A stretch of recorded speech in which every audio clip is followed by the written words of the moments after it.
नमस्कार प्यारे विद्यार्थियों।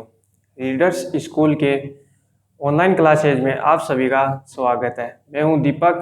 मैं आपको मैथ विषय पढ़ाऊंगा।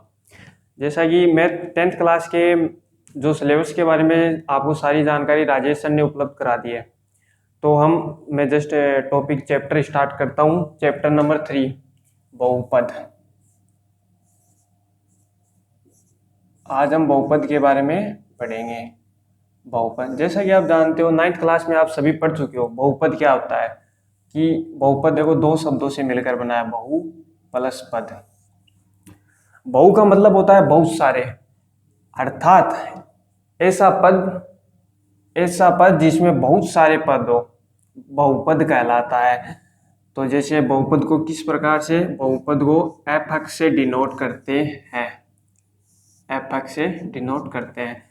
जैसे मैं मान लो कोई समीकरण लेता हूँ, बहुपद लेता हूँ 2x² प्लस 3x प्लस 5। बहुपद अक्ष की, जहाँ पे अक्ष क्या है, अचर राशि, अचर राशि अर्थात वह राशि जिसका मान बदलता रहता है, अचर राशि कहलाती है। 2, 3, 5 ये वास्तविक संख्याएं हैं और यहाँ पे अक्ष की घात 2 है कि बहुपद की पहचान अक्ष की घात के आधार पर की जाती है। जितनी घात होगी उतनी ही घात का बहुपद कहलाएगा। जैसे इस वाले एग्जाम्पल में अक्ष की घात कितनी है, अधिकतम घात कितनी है, 2, तो यह है द्विघातीय। यह द्विघातीय बहुपद, द्विघातीय बहुपद कहलाता है। दूसरा एग्जाम्पल देखते हैं, जैसे 3x plus 2 F of x बराबर, यहाँ देखिए अक्ष की अधिकतम घात कितनी है, 1, तो यह एक घातीय बहुपद कहलाता है। इसका अन्य नाम होता है, इसको हम रेखिक बहुपद भी कहते हैं।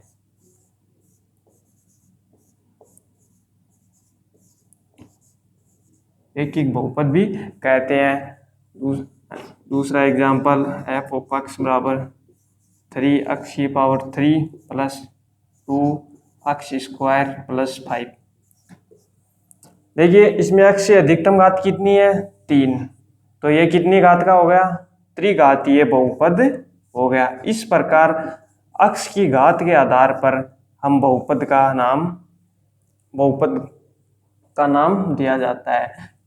बहुपद की पहचान अचर राशि की घात के आधार पर की जाती है।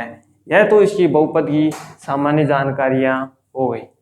अब हमारे चैप्टर में बहुपद के बारे में आगे के क्या दे रखा है उसके बारे में हम पढ़ेंगे। बहुपद के बारे में हमने 9th क्लास में भी देखा था, लेकिन 10th क्लास में 9th क्लास वाले बहुपद का थोड़ा एडवांस लेवल है, तो हम उसके बारे में थोड़ी अन्य जानकारियां पढ़ेंगे। जैसे बहुपद के शून्यक,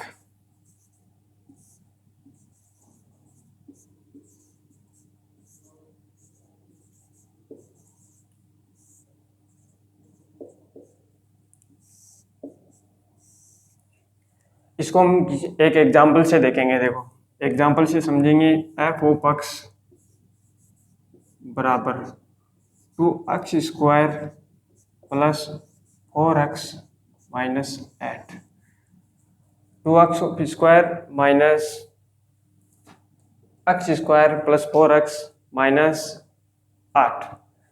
इस एग्जाम्पल में देखिए कि अक्ष का हम कौन सा मान रखें जिससे एफ एक्स का मान अर्थात इस बहुपद का मान 0 आ जाए।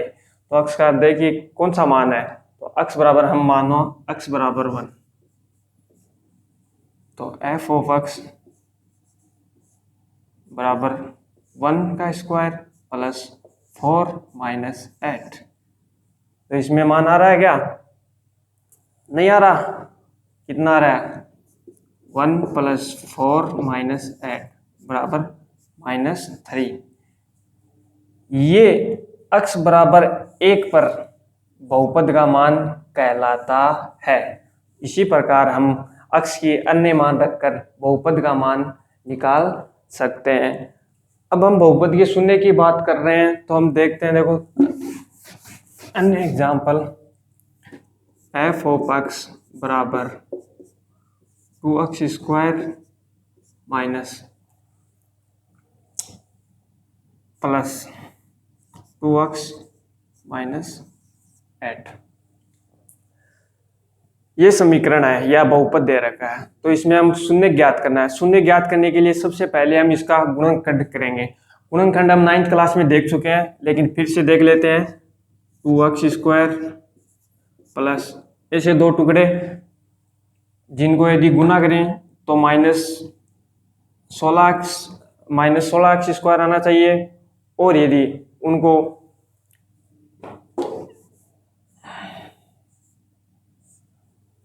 यदि इनका 2 को और 4 को ऐसे दो मान जिनको यदि गुणा करें तो 8x² आना चाहिए, और उनको जोड़ें तो उनका मान आना चाहिए 2x। तो हम लेते हैं जैसे +4x माइनस 2x माइनस 4। देखिए इन दोनों को जोड़ेंगे तो कितना आ रहा है 2x, इनको गुना कर रहे हैं तो कितना आएगा, देखो माइनस का 8x², इनको भी गुना करने पर 8x² आ रहा है, तो ये टुकड़े हो गए। तो अब इनमें इन दो पद में कॉमन क्या आ रहा है 2x, यहाँ पे x बचा +4, इसमें क्या कॉमन आ जाएगा -2x प्लस सॉरी यहाँ पे x +2 कॉमन आ गया, तो यहाँ पे 2 बचा, x +2। इन दोनों पदों में x +2 कॉमन आ जाएगा,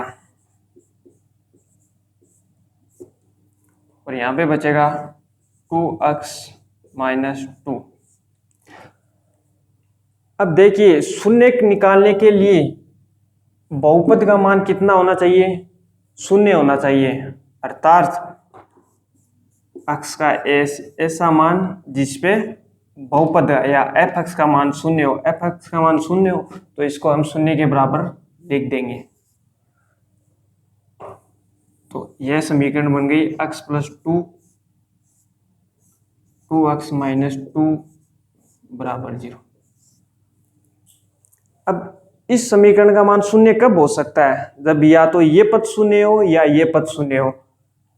दोनों पद शून्य भी हो सकते हैं, एक पद भी शून्य हो सकता है। हमने माना ये पद शून्य है, ये पद शून्य है तो x +2 बराबर 0 रखा, तो x का मान आ गया -2। और यदि ये पद शून्य है तो 2x माइनस 2 बराबर 0, तो x 2 को उधर ले जाएंगे प्लस, तो x बराबर हो गया 1। x के दो मान आ गए -2 और 1, यही बहुपद के शून्य कहलाते हैं। अर्थात बहुपद f(x) बराबर 2x² प्लस 2x माइनस 4 के शून्य कौन कौन से हैं, -2 और 1। अब यदि इनका मान यदि x बराबर -2, देखो इस समीकरण में रखेंगे, इस समीकरण में रखेंगे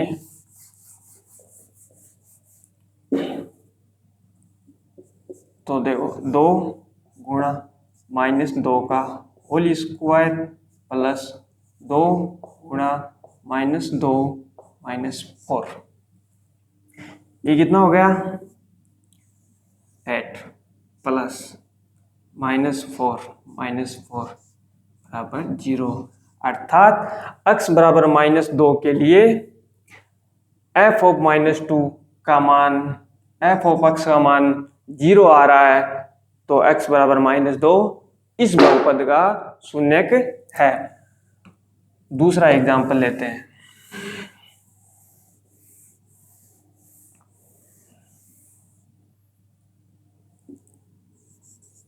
x² plus 4x plus 4 F of x.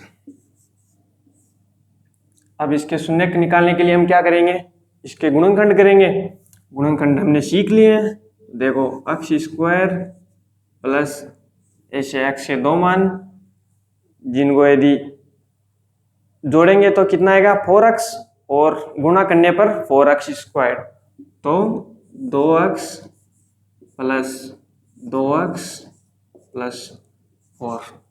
देखो इनको जोड़ने पर कितना आ रहा है 4x, और गुणा करने पर कितना आ रहा है 4x स्क्वायर आ रहा है। पहले और तीसरे पद का गुणा होना चाहिए, तो x स्क्वायर प्लस यहां से क्या कॉमन आ जाएगा, x कॉमन आ जाएगा। यहाँ पे क्या रिमेनिंग हुआ x प्लस 2, प्लस यहाँ से भी 2 कॉमन आ जाएगा x प्लस 2। अब इन दोनों पदों में क्या कॉमन है x प्लस 2, तो x प्लस 2 को हम कॉमन ले लेंगे, क्या बचेगा x प्लस 2। तो बहुपद के शून्य के लिए क्या करते हैं, बाद में गुणनखंड कर लिए, गुणनखंड करने के बाद f(x) का मान कितना रखते हैं 0। शून्य क्या होता है जिसपे बहुपद का मान 0, तो f(x) बराबर 0 रखेंगे, x प्लस 2 x प्लस 2। अब या तो ये पद शून्य होगा या ये पद शून्य होगा, दोनों सेम है, तो x का मान आ जाएगा -2, अर्थात दो मान आएंगे x के, x बराबर -2 और -2, तो x बराबर -2 पे इस बहुपद का मान शून्य होता है, अर्थात x बराबर -2 इस बहुपद का शून्यक है। जितनी घात का बहुपद होगा उतने ही शून्यक होंगे। जैसे द्विघातीय बहुपद है, द्विघातीय बहुपद, उसके शून्यकों की संख्या 2। द्विघात में x की घात कितनी होती है 2, तो द्विघातीय बहुपद में शून्यकों की संख्या 2। त्रिघातीय बहुपद,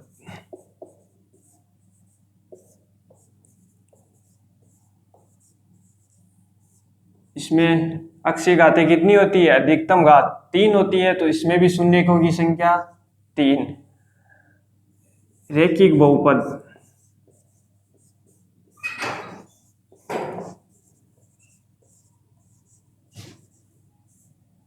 रैखिक बहुपद में x की घात कितनी होती है 1, तो इसमें भी शून्यकों की संख्या हो जाएगी 1। इस प्रकार हमने बहुपद के शून्यकों की संख्या को, शून्यक को ज्ञात किया। अब जो आगे टॉपिक है ये बहुपद की सामान्य जानकारी हो गई। आगे हम द्विघात समीकरण के मूल, बहुपद में गुणांकों व चर राशियों के बीच में संबंध को अगली क्लास में पढ़ेंगे। धन्यवाद।